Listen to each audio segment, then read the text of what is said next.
Hey guys, tonight we're slipping straight into the muck of medieval life, literally. You're not stepping into a polished castle or sun-drenched abbey. You're being born in a smoky, straw-littered room, probably on the floor, and definitely not in a sterile delivery suite. There's shouting, praying, sweating, and a wooden bucket of lukewarm water someone boiled hours ago. The air smells like iron and wet wool. The midwife is using the same cloth she used last month, and you, tiny, new, and very confused, are swaddled in something scratchy and already stained. And that, friend, is the cleanest you're going to be for quite some time. So, before you get comfortable, take a moment to like the video and subscribe, but only if you genuinely enjoy what I do here. And if you're listening from somewhere far-flung, or just curled up in your own corner of the world, drop your location and local time in the comments. It's always a joy to see where this sleepy history reaches. Now, dim the lights, maybe turn on a fan for that soft background hum, and let's ease into tonight's journey together. You've survived your medieval birth. Congrats. Not a given, statistically speaking. The midwife may or may not have whispered protective charms over you while tying off your umbilical cord with twine. You probably weren't washed, just wiped, bundled, and handed off. The idea of hygiene as we know it doesn't exist yet. Cleanliness is moral, not medical. People don't scrub for germs. They scrub for God, and even that happens infrequently. Your mother, exhausted, likely hasn't bathed in weeks. Maybe she rinsed her feet before labor, if she was lucky enough to have water nearby that wasn't fetid. In many towns, especially during the winter, water was fetched from a shared well or stream that doubled as a laundry tub, a horse trough, and a fish gutting station. Potable isn't a term anyone's using.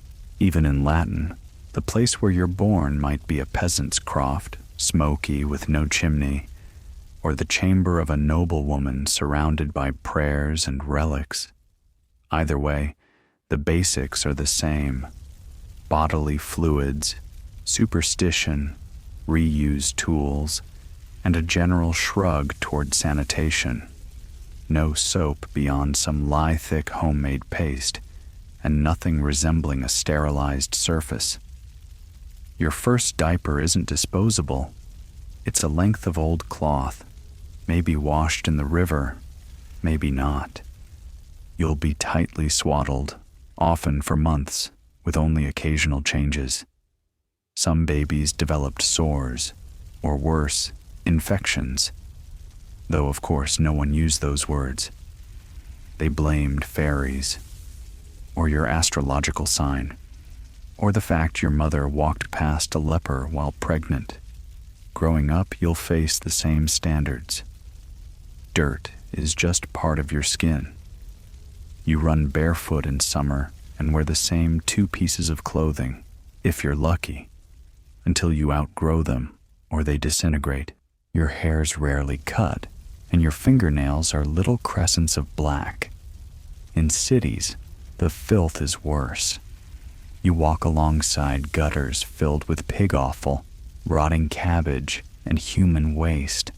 And if it rains, congratulations. Now it's soup. But here's the twist. To them, you might look reasonably clean. Standards are social. The wealthy bathe more, but even then, it's more about reputation than real sterilization.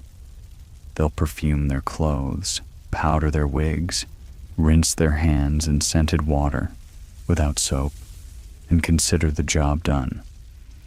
Peasants, by contrast, wash only when absolutely necessary or religiously mandated. You might rinse your face on holy days, or strip and scrub down before a major festival, Maybe. Monasteries are the one exception. There, cleanliness is seen as part of godliness, at least in theory. Monks might bathe once a week, and even have running water piped in through simple aqueducts. But don't romanticize it. Bathing might be communal, cold, and more about dunking than lathering. Now, historians still argue whether medieval people truly feared water itself, or if that's an overblown modern myth. Some records suggest public bathhouses were once popular, especially in southern Europe, before they got lumped together with sin, syphilis, and the devil. Other scholars point out that the sheer labor of heating water meant bathing was rare out of practicality, not principle. Whatever the reason, the outcome was the same. Filth was a fact of life. And let's not forget about birth customs that leaned more magical than medical. Placenta buried under doorways to ward off spirits. Midwives trained through apprenticeship and intuition, not books. A sickly newborn might be passed over a candle flame or rubbed with herbs to balance its humors. Did it work? Probably not, but it made people feel like they were doing something. And sometimes that was all that stood between fear and despair. Oh, and if you were born during a plague year, well, best not dwell on that. You'd be wiped down with vinegar or rubbed with crushed roses. Anything to ward off the bad air. You might be baptized on the spot because no one expected you to make it to morning. Still, you're here, dirty, swaddled, breathing smoky air and listening to the rattle of animals outside. Maybe your cradle's next to a fire. Maybe it's just a pile of straw in the corner. You don't know yet, but your hygiene journey has begun, and it's all downhill from here. You grow a little older, and now you can walk, barefoot naturally, on packed earth that's half mud and half manure. You toddle past piglets sleeping in kitchen corners and chickens nesting beneath benches. And sooner or later, someone tells you not to wash too often. Not because water is scarce, though it is, or because you're lazy. No, you're warned because bathing too frequently could open your pores to disease, to demons, or to lustful thoughts. Hygiene, in medieval minds, was more moral than medical. And here's the kicker. In some places, if you bathed regularly, people might think you were a prostitute. Bathhouses did exist, especially in towns and cities, and for a while, they were social hubs. Picture wooden tubs filled with steamy water, scented with herbs, lavender, mint, rosemary if it was in season. You'd sit in your tub with friends or strangers, maybe sip a bit of ale, gossip, even conduct business deals. But over time, the image shifted. By the 14th century, many bathhouses had blurred into brothels. Washing became associated with sin, with carnal temptation, and, most damning of all, with the French, seriously. The Black Death fueled paranoia. People started believing that opening your skin's pores by bathing allowed plague to slip in. Water became suspicious. Better to stay dry and let your natural oils form a protective barrier, right? It's like medieval SPF, except it smells like goat fat and mold. Still, not everyone shunned bathing. Monks, for instance, often had rules about cleanliness. Cistercians might bathe weekly, though that often meant a cold splash, not a long soak. Meanwhile, at the opposite end of the spectrum, sex workers were expected to stay clean, especially if they worked near ports or wealthy districts. A prostitute might wash her body in wine or vinegar, then perfume herself with crushed rose petals or musk oil. Paradoxically, they were among the cleanest people in town, though also the most judged. The average peasant, however, rarely bathed. Maybe once or twice a year, typically around Easter and Christmas. You'd heat water over the fire, pour it into a wooden tub, and then the whole household might take turns. Dad first, then Mom, then the children in descending order. By the time it was your turn, the water was closer to soup, and that was considered a luxury. Soap, when it existed, was homemade and harsh, boiled animal fat mixed with ash or lye. It stripped oils from the skin, often leaving your hands raw or cracked. So most people skipped it unless they were really determined or had just handled something particularly unspeakable, like a dead sheep or a neighbor's corpse. And here's a fringe tidbit for you. In parts of medieval Iceland, people were buried with soap, not because they thought the dead would need it, but because it was a sign of dignity, a final gift of cleanliness for the afterlife. Odd, considering how rare bathing was for the living. Historians still debate whether the average medieval person truly avoided water or simply used it differently. In warmer regions, southern France, Italy, even parts of Spain, public baths were more common, and staying reasonably clean was considered civilized. In colder northern climates, however, where water froze and firewood was precious, bathing was simply impractical. There's a surviving document from a 13th century medical writer who warns against excessive washing. His concern?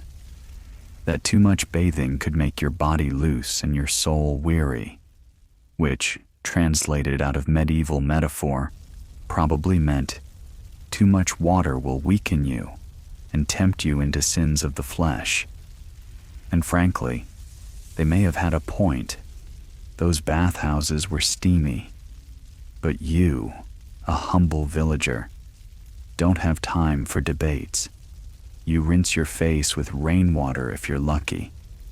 Maybe scrub your hands in a stream before supper, if one runs nearby. Mostly, you just develop a high tolerance for grime. Your skin darkens, not from tanning, but from soot and dust. Your fingernails collect entire ecosystems. Your feet? Don't even ask. Clothing helps, or tries to. You wear a linen shift under your wool tunic. The linen absorbs sweat and body oils, and it can be washed more easily than wool. But how often do you do laundry? Once a week? Once a season? Depends how far the stream is and how cold the water feels in spring. Meanwhile, rumors about bathing continue to spread. Some say Henry IV of France only bathed 3 times in his entire life. Others say Queen Isabella of Spain bragged about washing just twice, on the days she was born and married. Are those stories true? Probably not. But they reflect a broader idea. In the Middle Ages, you were clean if you smelled clean, and you smelled clean if you masked it with herbs, incense, or piety. So you dab lavender behind your ears, or whatever the local equivalent is, and carry on. Maybe you hang rosemary sprigs in your home, believing it purifies the air. Maybe you rub mint under your arms. One Parisian apothecary even sold scented gloves soaked in perfume so that ladies could waft themselves discreetly as they passed through town. Hygiene was as much about illusion as it was about reality. And yet, as odd as it seems to modern eyes, It worked well enough. People survived, they adapted, and while they didn't bathe often, they weren't entirely indifferent to cleanliness. They just had different standards and far fewer options. Now, go ahead and scratch that itch behind your knee. No, the other one. The medieval version of you definitely hasn't washed that leg in a while. You're older now, maybe a teenager, and you're starting to notice that your mouth is a problem. Not just yours, of course. Everyone's. Morning breath isn't some passing horror in medieval life. It's a constant, living presence. A quiet stink drifting in from mouths missing half their teeth, coated in the remains of last week's salt pork and turnips. Welcome to dental hygiene, where the toothbrush hasn't been invented, and toothpaste is anything sharp enough to scrape and bitter enough to sting. If you want clean teeth in the Middle Ages, your options are homemade, hopeful, and probably hazardous. There are no dentists as we know them, just barbers who double as surgeons and might yank a tooth while trimming your bangs. You won't floss. You won't gargle mouthwash. But you might chew the end of a hazel twig until it frays like a brush. That's your best bet. Rubbing that frizzled wood over your enamel while hoping to scrape off yesterday's porridge. Just don't expect results. Medieval people did care about their teeth, sort of. White, unbroken teeth were a sign of health, especially in the upper classes. Recipes for tooth powders exist, and they're exactly as terrifying as you'd imagine. Crushed oyster shells, powdered charcoal, burnt rosemary, or even powdered deer horn mixed with vinegar or honey. Some added salt, pepper, or dried mint. It was all very artisanal, very exfoliating, and very good at grinding your enamel down to nothing. If your tooth hurt, remedies ranged from the sympathetic, clove oil, herbs, prayer, to the outrageous. One 12th century guide recommends burning a black cat's head into ashes and applying the powder directly to the gums. Another suggests boiling a frog in vinegar.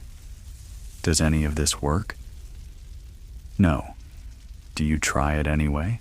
Of course you do. It's either that or beg the barber surgeon to get out his iron tongs and really ruin your day. Historians still argue whether bad teeth were as rampant as we think. Sugar was rare in most of medieval Europe until the late Middle Ages, and even then it was a luxury. So the cavities that plague modern mouths might have been less common, at least among peasants. But bread was coarse, often full of grit from stone-ground mills. That constant abrasion slowly wore teeth down, especially the molars. By 30, many people had smooth, ground-down stumps instead of proper chewing surfaces. And if your teeth rotted? Well, infection was a looming danger. A bad molar could become an abscess. That abscess could become a fever. That fever could become a funeral. Death by tooth.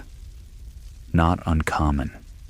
You might be buried with the very problem still visible. Jaw swollen, tooth blackened, a permanent grimace on your poor, well-intentioned face. But not everything was despair. Some people had decent oral hygiene, especially monks and nuns, who ate simpler food and had access to herbal gardens. They might rinse with sage or thyme-infused water, chew fennel seeds to freshen breath, or use licorice root as a natural cleaner.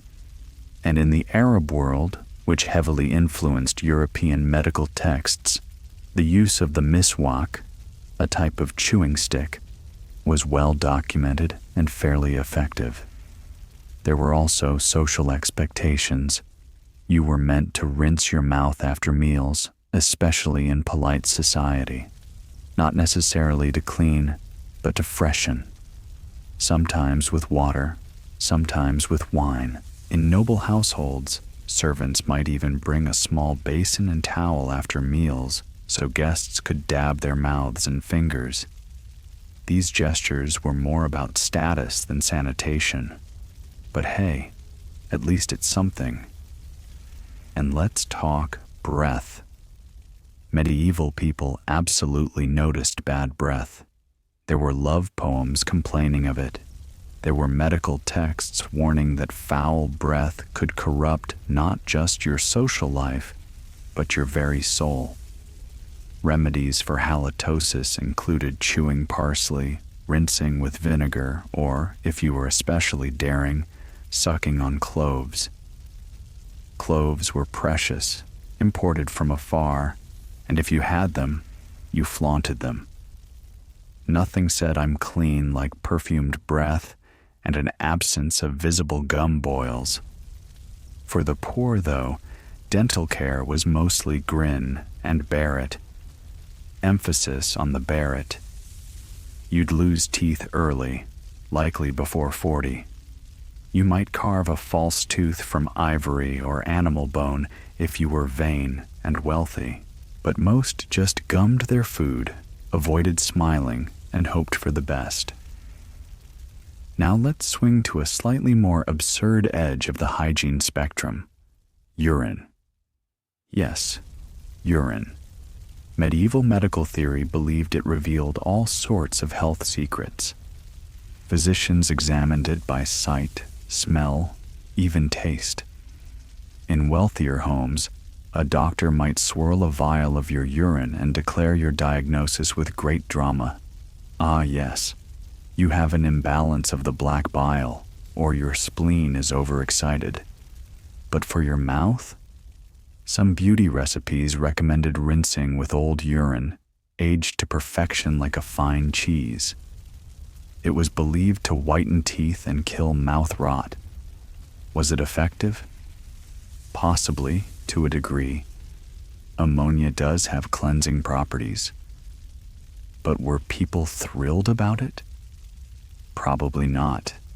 Still, when you're scraping your tongue with a goose feather dipped in vinegar and chalk dust, a bit of pea water might not seem so bad. Your medieval self accepts all this with a certain quiet resignation. Everyone stinks. Everyone's missing teeth. You're not worse off than your neighbors.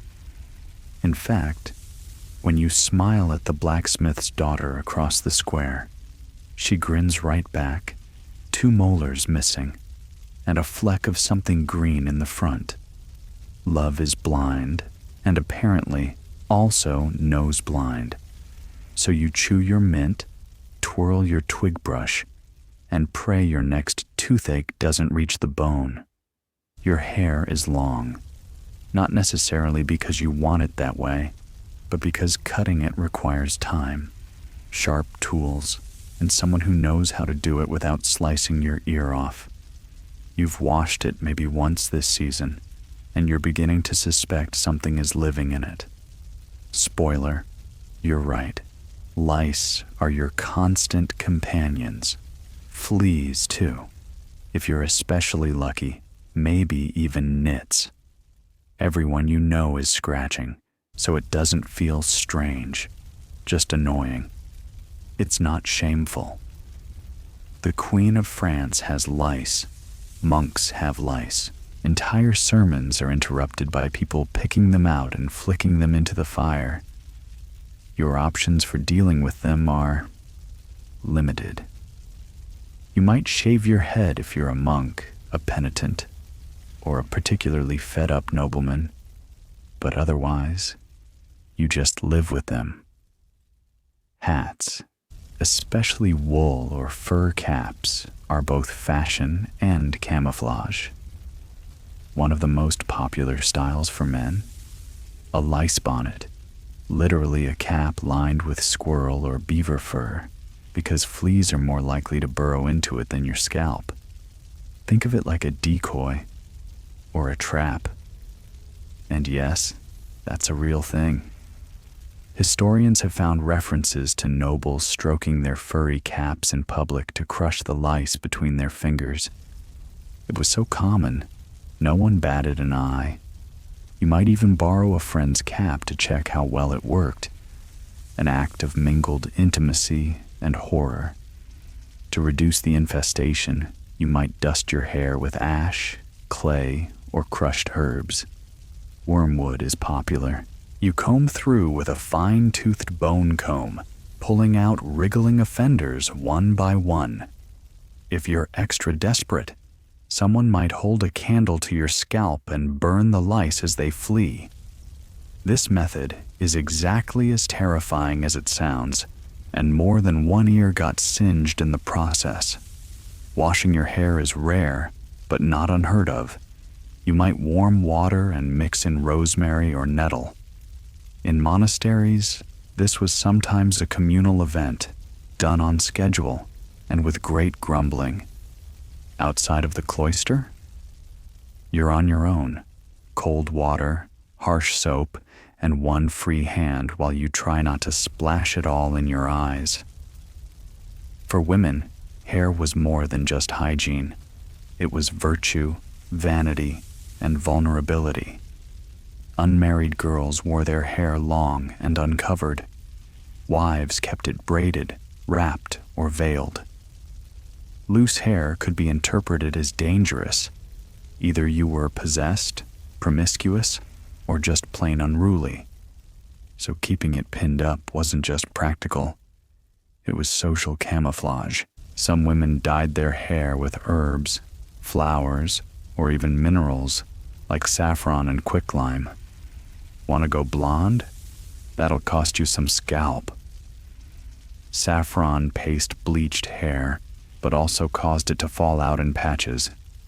Not exactly glamorous, but fashionable among the courtly set. Men, too, sometimes lightened their hair. Or if their beard came in patchy, rubbed in mixtures of vinegar and crushed walnuts to darken it. Effectiveness, debatable. Aroma, apocalyptic. Historians still argue whether medieval people really cared about being clean in the way we think of it. Some texts emphasize purity and grooming, especially among the wealthy, while others suggest that daily grooming was more about lice control than aesthetics. One scholar insists people cleaned themselves invisibly, meaning they wiped and scraped and perfumed without bathing. Another says, more bluntly, they stank. And it wasn't just lice. Ringworm, scabies, flea bites. You get an itchy red patch on your neck and you just assume it'll either go away or spread to your armpit. Either way, there's not much you can do. Medical advice often involves rubbing goose fat on it, or maybe praying to Saint Roch, patron saint of plagues and skin diseases. Now, here's a particularly strange little tip from medieval hygiene lore. Some people believed lice were actually good for you. Body guardians, they were called in some texts. The theory went that lice drew bad humors or poisons out through the skin. A few writers even warned against removing them all in case you disrupted your bodily balance. So if you've got a little colony behind your ear, maybe leave them be. They might be saving your life. Probably not, but you never know. In noble households, hair care was slightly more refined. Servants might be tasked with combing their lord's hair daily, pulling out tangles, smoothing on rose oil, or perfumed wax. Combs could be made of ivory, horn, or wood, and they were often beautiful, carved with animals or saints. But no matter how delicate the tool, the task was gritty. You'd still flick lice into the fireplace with each stroke, and in winter, washing your head was risky. Wet hair meant cold scalp, and cold scalp meant chills, and chills meant fever, and fever meant death. So you didn't risk it. Better to coat your hair with a bit of flour or rub it with cloth than tempt pneumonia. Yet vanity persisted. People braided their hair, wrapped it in ribbons, sprinkled it with dried flowers. They perfumed it with violet water or tucked rosemary into their hoods.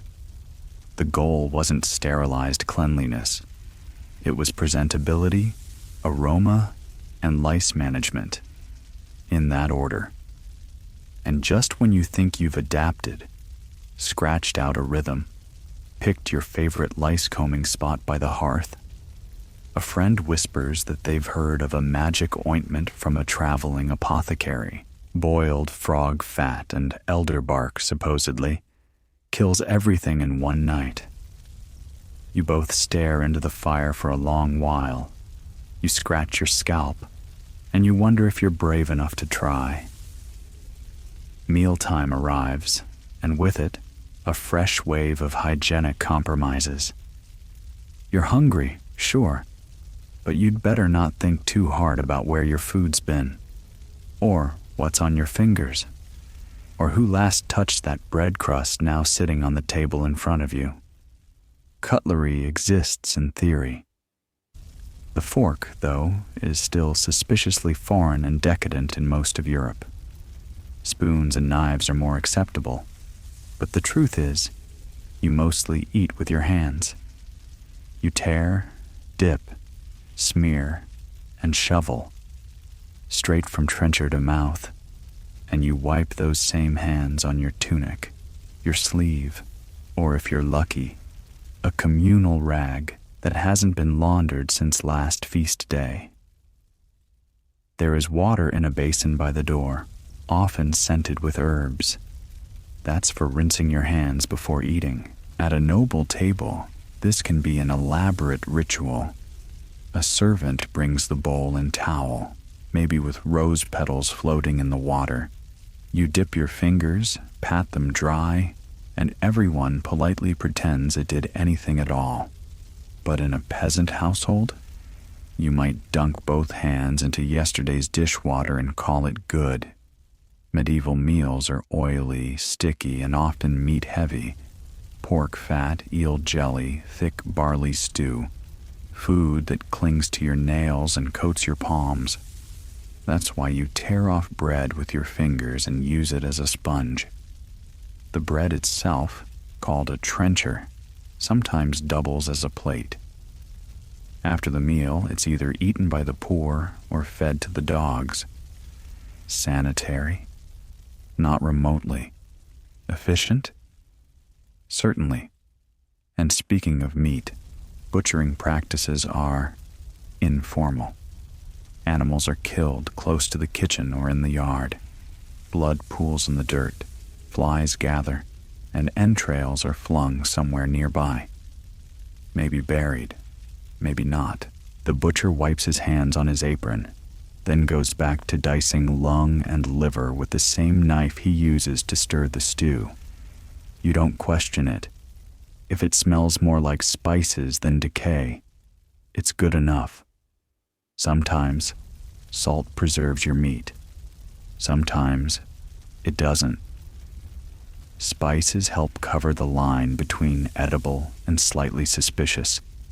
Cinnamon, cloves, and pepper are costly imports used more by nobles than commoners, but garlic and mustard show up everywhere, partly for flavor, partly as defense. You may not understand bacteria, but you know something in the mustard makes yesterday's duck taste slightly less like yesterday. Milk is a gamble, fresh in the morning, curdled by noon. Water? Even worse. Streams are shared with laundry, livestock, and latrines. So you drink ale. Always ale.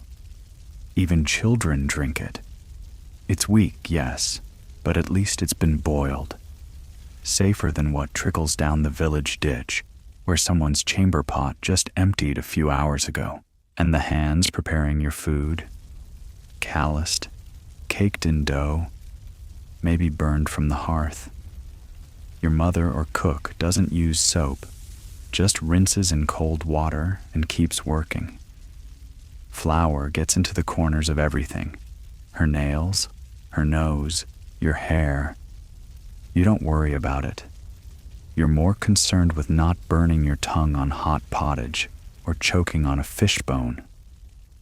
In noble houses, things are fancier, but not cleaner. Servants bring food up from smoky kitchens several floors below. Plates are pewter or wood, knives ornate, but hygiene is still decorative. Glove etiquette might keep a nobleman's fingers technically clean, but underneath the lace, he's still scratching at the same rash everyone else has.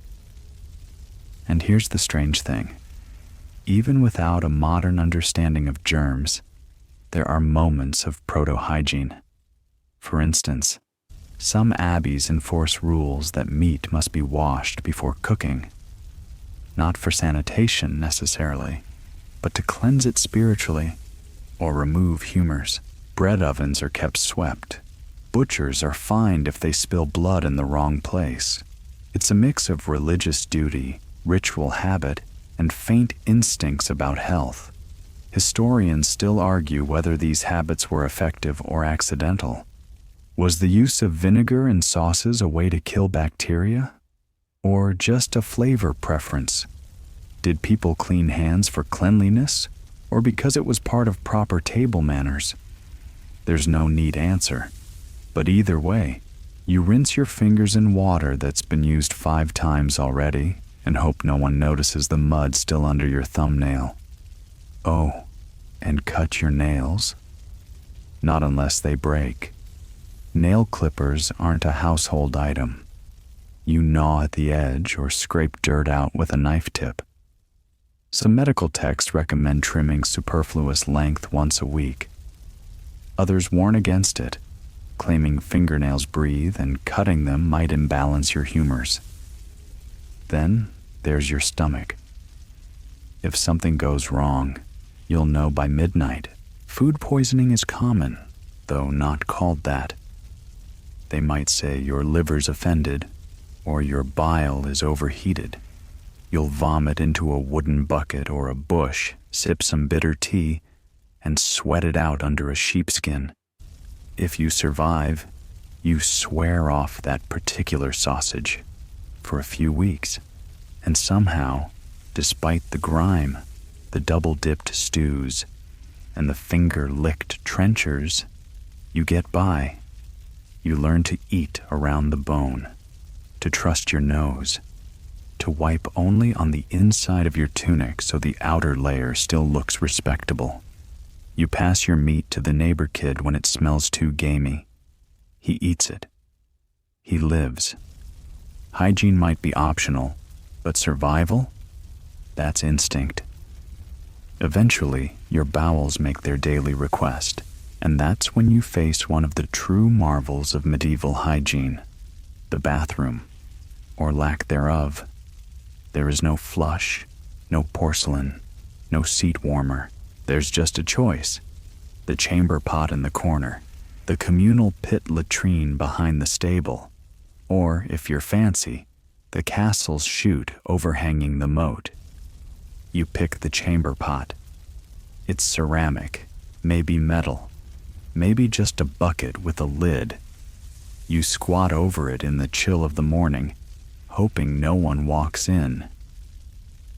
Privacy is a luxury most homes don't offer, especially for peasants, where everyone shares a room. Even nobles might only draw a curtain or retreat to a closet-sized room with a hole cut through a wooden plank. What happens to the contents of that pot? Well, if you're responsible, you dump it out back in the designated privy trench. If not, you toss it out the window. Yep, literally. In towns, laws often dictated when you were allowed to do this. After dark, with a warning shout. Gardy Lou. In Edinburgh, attention. In Paris, or just a grunt and a splash in some places. Streets didn't have sewers, but they did have gutters running down the center, and gravity did the rest. The smell? Constant. Imagine a hot August day in a tight alleyway lined with privies and butcher's stalls. Even the rats are sweating. People hold perfumed cloths to their noses or burn juniper branches to mask it. The wealthy stuff pomanders with dried lavender, rose petals, or ambergris. Yes, the waxy stuff from inside a sperm whale's gut. And if you're truly desperate, you chew cloves while walking through the town square. Castle toilets, or garderobes, are an architectural afterthought. A stone shaft is cut into the outer wall, overhanging the moat, or dropping straight down into a cesspit. There's a wooden seat perched above it, worn smooth by centuries of use. In winter, it's freezing. In summer, it's biologically animated. You've never truly lived until a wasp rises from the depths mid-squat. Cleaning the garderobe? That job falls to the gong farmer. Yes, that was a real title. These were the unlucky souls who descended into the pits with shovels and buckets, clearing the accumulated waste by lantern light. They were well paid, largely because no one else wanted to do it. Gong farmers had to work at night and lived isolated from the rest of the village, largely due to the permanent perfume that followed them. Historians still argue about just how bad it really was. Some cities, like London, began regulating waste removal as early as the 14th century. Cesspits had to be dug a certain depth. Latrines kept a certain distance from wells. In monasteries, latrines were often connected to small running water systems that carried waste away. But enforcement was spotty, and plumbing wasn't widespread. Most people lived with the stench. Toilet paper? You wish. If you're a peasant, you wipe with moss, straw, a smooth stone. Or, most horrifyingly, your hand. The left hand specifically. This is why shaking hands with the left was considered incredibly rude. Nobles had a bit more luxury. They might use scraps of linen, discarded parchment, or even bits of wool. One surviving record mentions a duke who employed a servant solely to hand him wiping cloths. Prestige comes in strange forms. In the countryside, nature is your restroom. Behind a tree, near a hedge, in a ditch. You hope the cows don't notice. If it's raining, that's bonus cleanup. If it's snowing, you finish your business fast and don't look back. Nighttime trips are another matter. You grope in the dark for your chamber pot and try not to tip it as you squat half asleep. Sloshing is inevitable. Some nobles built double garderobes, 2 seats side by side. These were not for intimacy, but for efficiency. Servants could attend the lord while he relieved himself, or 2 people could share the facilities without queuing. Romance, medieval style. Bathing after toileting? Not happening. You wipe as best you can and move on. Smell is a fact of life. People wear long tunics and extra layers partly to disguise it. You carry herbs, you light incense, you pretend not to notice. And yet, there's an odd sense of routine. You get used to the smell of your own home, your own pot, your own trench. It becomes part of the background hum, just like the clucking chickens, the church bell, or the neighbor who sneezes at exactly the same time every morning. There are even religious beliefs attached to your bowels. One 13th century mystic wrote that defecation reminded the soul of sin exiting the body. Others warned against holding it in, claiming that retained waste could poison not just your organs, but but your morals. A clean body led to a clean soul, and vice versa. Though apparently, clean was more metaphorical than literal. But not everyone held it together. In cities, some residents simply used stairwells, corners, or the street. This led to outbreaks of disease like dysentery, and municipal authorities occasionally cracked down. Signs were posted, fines were levied. But in a world without toilets, enforcement was like chasing smoke. So you learn to tread carefully, literally. In alleyways, you step with care. In castles, you don't stand too close to the outer wall. In the country, you check your seat before you squat. And always, always, you wash your hands. If not with soap, then with hope. You've survived childhood, dodged lice infestations, scraped your teeth with twigs, and learned where not to step. But now it's winter, and your clothes, your most dependable barrier against the world, are beginning to betray you. They stink, they itch, and they're not getting cleaned anytime soon. Let's begin with the basics. You don't have a closet, you don't have options. Most people, especially peasants, own just 1 or 2 sets of clothing. You sleep in them, you work in them, you eat, sweat, cry, bleed, and occasionally vomit in them, and then you do it all again the next day.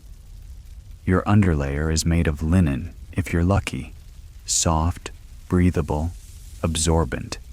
It's the sacrificial layer, meant to soak up your body's many, many excretions. That linen shift, or shirt, is the one thing you might wash with some regularity. It's your internal mop. Everything over it? Wool, and lots of it. Scratchy, stinking, rarely if ever laundered wool. Washing wool was tricky business. Get it too wet and it shrinks. Rub it too hard and it pills. Dry it too slowly and it molds. So instead of washing, most people brushed, shook out, or smoked their woolen garments. Yes, smoked. Hanging them above the hearth wasn't just about drying. It was about baking the stink into submission. And that smoke? It clings. Your cloak smells like peat, onions, and goat grease. You smell like the inside of a chimney. Everyone does. It's why some monasteries insisted on regular fumigation of clothing. Not to clean, but to drive out lice and damp. Nobles had more garments, certainly, but not necessarily more cleanliness. Velvet and silk couldn't be scrubbed, so they were perfumed, brushed with scented powders, or layered so that the inner filth stayed hidden. You might wear 4 or 5 layers just to mask what's happening beneath. Your outer garment might be dazzling, trimmed in fur, but the underlayers are stiff with sweat and last month's wine spill. Laundering, when it happened, was mostly women's work. Wash day was an ordeal. You drag clothes to the nearest stream or shared washtub, soak them in lye or urine. Yes, urine. Then beat them against rocks or wooden boards. Scrub, rinse, wring, hang, repeat. And since there's no dryer, drying takes hours or days. Clothes freeze on the line in winter, or mildew in the corner of a damp cottage. Urine, by the way, was prized for its ammonia. It broke down grease and set dyes. Fuller's earth and stale urine were 2 of the most powerful detergents in medieval Europe. Cities collected it in vats. Some towns even taxed it. And yes, you could absolutely tell when someone had done a pee wash. The aroma lingered, sharp, tangy, eye-watering. If you were extremely unlucky, you might contract cloth disease. We'd now call it scabies or dermatitis from unwashed, lice-infested fabric. The skin blisters, the itch is endless, and you start to lose patches of hair from the friction of stiff, unwashed wool. It wasn't uncommon for garments to literally rot away. Linen that stayed damp too long could sprout a soft mold that caused sores. Medieval laundry wasn't just about aesthetics. It was survival. Historians still argue how often people really washed their clothes. Some say once a week, others once a month, still others only when something felt wrong. Monasteries kept more detailed records. Monks might change their underclothes weekly or even twice a week in wealthy orders. But in your average village, you'd wash clothes when the stink outpaced your tolerance or someone else's. And what about underwear? Technically, yes, it existed. Men wore linen brays or drawers and women had long linen shifts, but underwear didn't always cover what we think it should. There were no bras, no briefs, just loosely tied, vaguely supportive sacks of fabric that trapped more than they protected.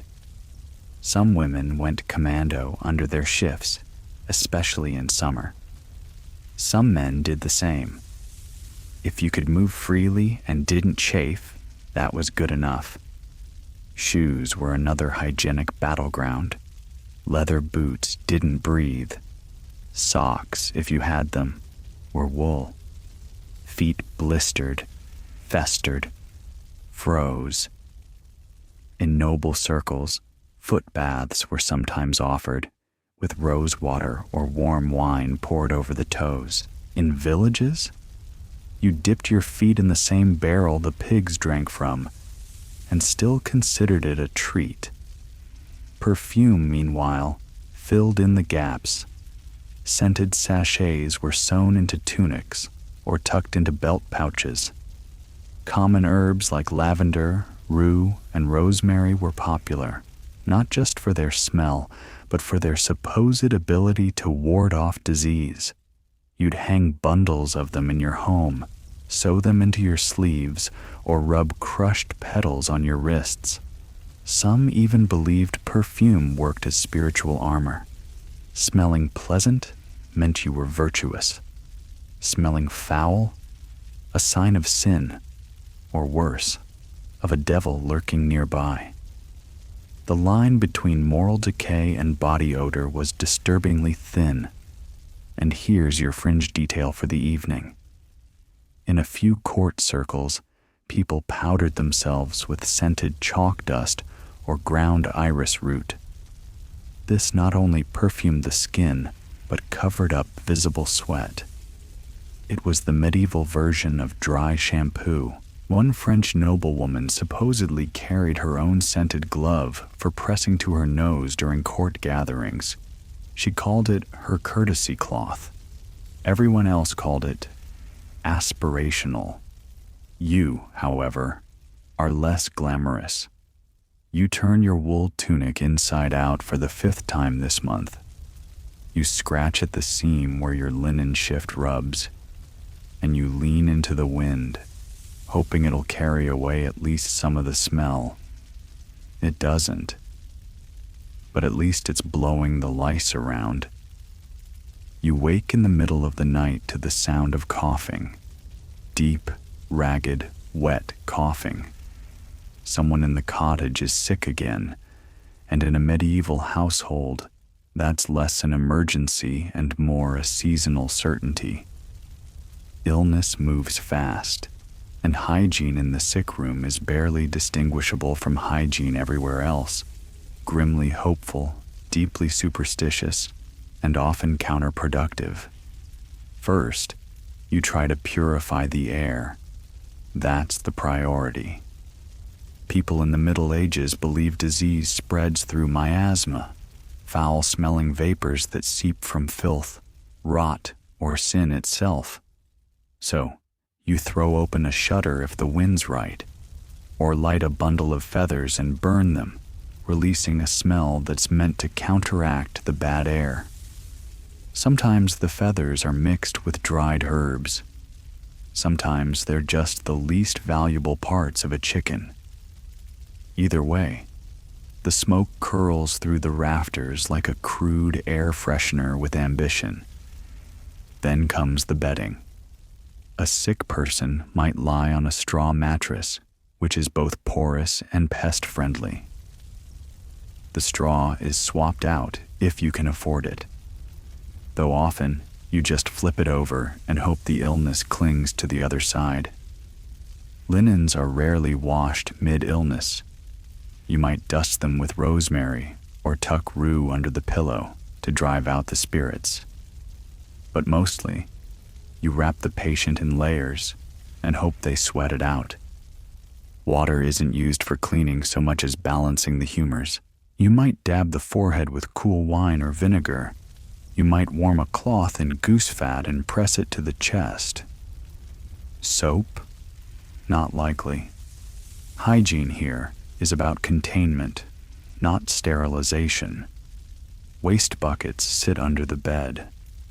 Pus is wiped with the nearest rag, then tossed into the fire, or back under the bed if firewood is scarce. Doctors, if you have access to one, are more interested in your urine than your wounds. They swirl it in a glass, compare it to colored charts, maybe taste it. Yes, taste it. And then recommend a course of treatment. Bloodletting is common, as are leeches, blistering poultices, and enemas of varying moral ambiguity. One popular remedy involves boiling herbs like sage and comfrey in wine, then having the patient breathe in the vapors. Another involves placing a live pigeon on the patient's feet to draw out disease. You don't question this. You just hope the pigeon doesn't poop on the blanket. Historians still debate whether any of these treatments helped or simply delayed the inevitable. A few herbs had genuine medicinal value. Most were wishful thinking with an aromatic twist. And then there are the saints. Sickbeds are cluttered with tokens, relics, and painted icons. Maybe there's a splinter of the true cross hanging above the patient. Maybe someone placed a blessed medal under the pillow. Sometimes, holy water is sprinkled around the room, not on the patient, but around them, like a sacred bug repellent. Prayer is constant, not just for healing, but for hygiene by proxy. If God forgives your sins, maybe He'll also take away the boil on your thigh. Confession is encouraged when you're ill, partly for spiritual peace, partly because it's good to clear your conscience before your body does it for you. If you live in a city, the risk multiplies. Densely packed households, narrow streets, and shared latrines mean illness spreads fast. If plague is in the air, people flee, though not always in time. Those who stay light, fires in their homes to cleanse the air. Some burn aromatic woods, others just burn straw or dung. The idea is that smoke drives out the sickness. Whether it works or not depends on how thick the smoke and how thick your hope. Monasteries, again, are marginally better. Infirmaries have stone floors, slightly better ventilation, and access to medicinal gardens. Nuns and monks trained in herbalism might grind poppy seeds for pain or brew willow bark tea for fever. They'll wash your wounds sometimes. They'll clean your bedding if you're not contagious. But even they rely as much on saints as they do on salves. Open wounds are packed with honey or fat, sometimes covered in bandages, sometimes left exposed so the evil can escape. Surgical tools are rarely cleaned. A knife used on one patient might go straight to the next with nothing more than a wipe on the surgeon's sleeve. Infection is common. Sepsis is expected. You might not know the word, but you'll recognize the smell when it starts. And then there's the deathbed. If someone dies, the body is quickly prepared, washed, at last, though often perfunctorily, wrapped in a shroud, coins placed on the eyes or in the mouth, if that's your local custom. The straw mattress may be burned, or not. Depends on how worried people are about contagion and how close the next person is to needing the bed. Fringe belief alert. In some villages, people believed the smell of a sick room could infect the living, so they'd carry garlic in their mouths, wear masks stuffed with herbs, or hang dried toads above the bed. Others believed illness was punishment and tried to beat it out with self-flagellation, hoping a scourged back would convince God to spare their lungs. You, meanwhile, are sent to fetch clean water. It's half a mile away, freezing cold, and there's a dead squirrel floating in the barrel. You fish it out, wipe your hands on your tunic, and carry the bucket home. No one notices. They're too busy trying to keep grandfather from rolling off the cot. When illness finally passes, or doesn't, the house is swept a little. Someone burns sage. You open the shutter again. It smells like smoke, sweat, old meat, and pine needles. You're used to it. Hygiene in the sick room isn't about removing sickness. It's about rituals, reassurance, the illusion of action. You do what you can with what you have, and hope it's enough to keep your own lungs from sounding like a bellows in the next stormy night. You've seen the sick room, and probably helped bury more than one family member by now. But not all filth is physical, and not all cleanliness is measured in soap and water. In the Middle Ages, spiritual purity often mattered more than any bodily scrub, which is how you find yourself surrounded by pilgrims, holy dirt, and people who smell intensely sanctified. Let's start with your average holy man. He's pious, he's devoted, he hasn't bathed in 7 years. Some saints were known for their deliberate refusal to wash, wear clean clothes, or touch anything remotely luxurious, including soap. It was a form of asceticism, a rejection of worldly vanity. Clean skin was suspect. The body was temporary, but the soul? That needed constant polishing. So, you get saints like Saint Godric of Finchale, who wore an iron vest that rusted into his skin, or Saint Cuthbert, who lived on an island and only bathed when the tide forced him to. Stories spread of hermits covered in their own lice, seen as signs of divine favor. It was believed that enduring filth without complaint brought you closer to God. If your neighbors couldn't stand the smell of you, surely God was extra impressed. Pilgrims were similar. People walked hundreds of miles to touch a relic, confess at a shrine, or fulfill a vow. They slept outside, ate scraps, rarely changed clothes. They were considered spiritually cleansed through hardship, even if their socks could walk away by themselves. You'd meet them on the road, dusty, blistered, ecstatic.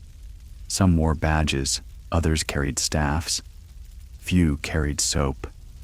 Anchorites, those who chose to live sealed inside a small cell attached to a church, had it worse. They were given a funeral service when they took their vows, then literally walled in, with only a slit for food and another for confession. Bathing, not happening, ever. They didn't even remove waste. They just lived in it. The smell was part of the penance, You might think this would discourage followers. It did the opposite.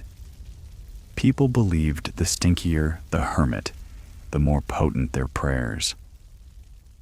Historians still argue whether this anti-bathing attitude was universal or overstated. Monastic orders, for instance, had strict schedules that included washing. The Benedictines, for example, instructed monks to bathe regularly, not for pleasure, but for discipline. Yet even they debated what regularly meant. Once a week, once a month. As needed became a flexible phrase. You could always define needed down. Then there were sumptuary laws, rules that dictated what you could wear based on your class. Not hygiene specific, but important in setting the tone. A peasant couldn't wear fine linen. A merchant couldn't drape himself in silk. And if your clothes weren't fancy, they weren't cleaned often either. That dirt wasn't just practical, it was political. A visible sign of where you stood in the cosmic ladder. Yet, even the church acknowledged that some cleaning had to happen. Before Mass, you were expected to wash your hands. Holy water fonts stood by the door, ready for a quick finger dip. Priests had to be clean-ish before handling the Eucharist, though again, spiritually more than physically. In some churches, they'd burn incense not just as a symbol of prayer rising, but to cover the smell of the congregation. And yes, there were official church decrees warning against excessive bathing. Popes declared that too much time in bathhouses led to sinful thoughts. One clergyman famously condemned a woman for attending both a bathhouse and a wedding on the same day. Priorities, apparently. Of course, bathhouses were still popular, for a while, especially in places like Paris or Southwark. Communal and often co-ed, they offered tubs, steam, and sometimes services of a less hygienic sort. They became associated with brothels, leading to waves of moral panic. Cities tried to regulate them, closing them on Sundays, separating the sexes, or requiring modesty cloths. But people liked to bathe, and they liked to gossip in hot water. Eventually, though, plague and fear caught up. Bathhouses were blamed for spreading disease. After all, if miasma was the cause, then a humid, steamy room full of open pores must be a death trap. Public opinion shifted. Cleanliness became suspect again. Better to smell slightly sinful than be actually dead, which leads us to the perfumes of the pious. Monasteries distilled herbs not just for medicine, but for scent. Rosewater, lavender oil, and violet essence were sometimes applied to garments or burned in censers. But you didn't do this to smell good. You did it to feel clean. In a world where bathing was complicated, risky, and morally ambiguous, perfume was the loophole. Fringe fact: some saints' bodies were said to smell sweet even after death. The odor of sanctity, they called it. If your corpse gave off a whiff of roses instead of rot, you were on the fast track to canonization. One nun supposedly died and filled the convent with the scent of lilies. Another's tomb stayed fragrant for weeks. The church encouraged these stories. After all, it made people more willing to suffer earthly filth for divine reward. Meanwhile, you keep your own soul hygiene in check. You confess regularly, fast on holy days, avoid the bathhouse on Sundays. You tuck a lavender sachet into your tunic and attend Mass with fingers that haven't seen soap in 3 weeks. But your soul? Spotless. Your body? Well, it's a bit crunchy. But in the medieval mind, that's how you know it's doing its job. You're in a market square now. The sun is high. The air is heavy, and everyone around you smells like desperation. The body is a battlefield, and here at the edge of knowledge and myth, the lines blur. You see a man dabbing perfume on his wrists, a woman rinsing her face with urine, and a child chewing lavender stems as though they might fend off whatever invisible evil rides the summer wind. Welcome to the final chapter in the strange saga of medieval hygiene, a tale of perfumes, pee, and plague. Let's begin with scent. Everyone's trying to cover something. The nobility go all in. They tuck pomanders into their sleeves, round balls of pierced metal filled with herbs, musk, or ambergris. Rich folks might hang sachets from their belts or crush violet petals into their gloves.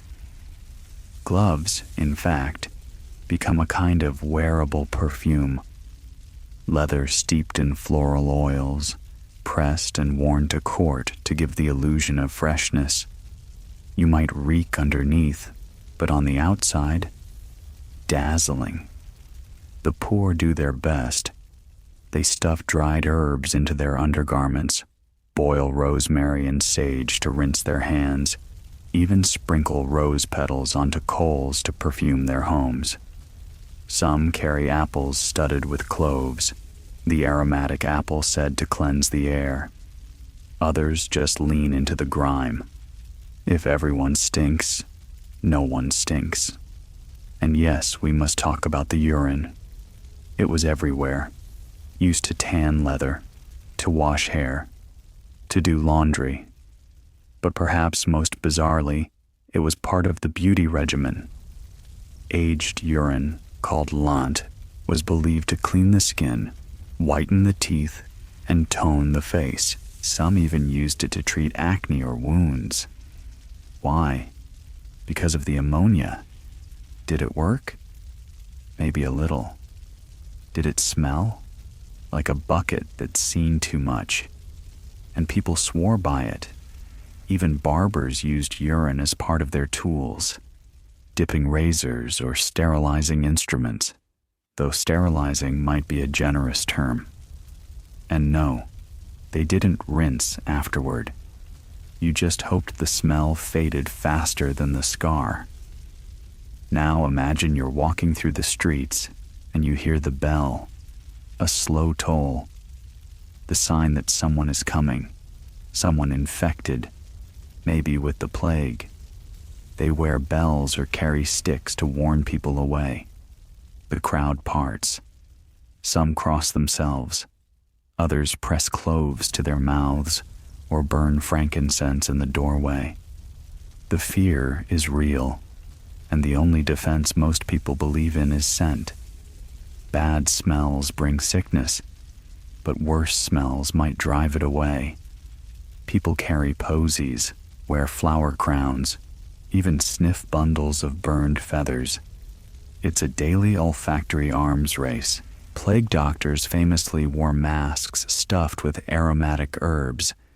The beaked design wasn't just for drama. It was meant to trap bad air and filter it through flowers. Inside were rose petals, mint, juniper, myrrh. Outside was a heavy cloak, oiled against contamination. It looked terrifying. It smelled fantastic. But did it work? Historians still argue. Likely, it offered some protection, mostly by keeping distance and limiting exposure. But the herbs? Probably just psychological. You do what you can. You clean your floor with lavender water, rub sage on your chest, and whisper a prayer to Saint Sebastian. Still, you hear rumors that so-and-so washed too often and weakened his body, that a neighbor boiled herself trying to stay clean, that a merchant's wife drinks vinegar every morning and hasn't fallen ill once. Truth and fantasy swirl together. And here's a fringe gem. Some people believed you could trap disease in jars, They'd seal the air of a sick room into glass vessels, then bury them. Others thought hanging mirrors in the right places would reflect illness away. A few even wore toad amulets, just in case. Yet, despite all of it, the filth, the superstition, the endless war against smells and sores, people endured. They found beauty in scent, in ritual, in the shared struggle to stay upright and alive. Hygiene wasn't just about staying clean, it was about staying human. And after the worst had passed, people returned to their routines, washed their hands in vinegar, changed their undertunic, picked lice off their children, whispered thanks. Because the truth is, hygiene in medieval times wasn't one thing. It wasn't a lack of knowledge or a refusal to care. It was adaptation, a patchwork of ideas, some wise, some wild, that helped people navigate a world without microscopes, hot water on demand, or hand sanitizer. You pull your cloak tighter. The scent of lavender still clings to it, barely. Somewhere, someone dumps a chamber pot into the street. A dog barks. A church bell chimes. And you keep walking, grateful, for now, to be upright, unsick, and just clean enough. And now, as the lanterns dim and the streets empty, your medieval self finally finds a patch of peace.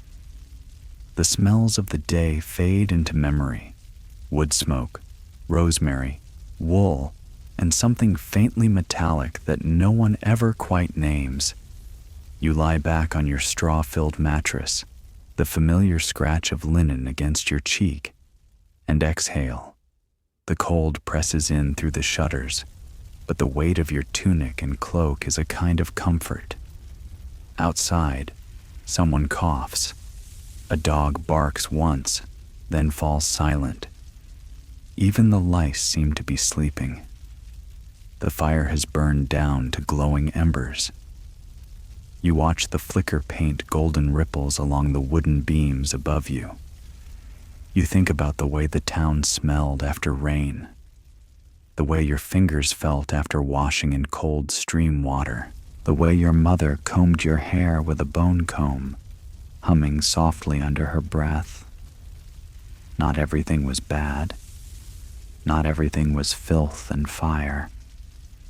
There were soft moments, warm bread, wool cloaks in winter, the laughter that always seemed to come, even when the world creaked under the weight of another sickness, another superstition, another sleepless night.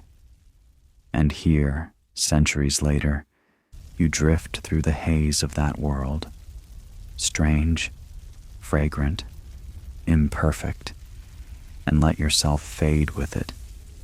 You made it, through the mud, through the muck, through the mint-scented, plague-haunted, gloriously grimy maze of medieval hygiene. Sleep now. You've earned it.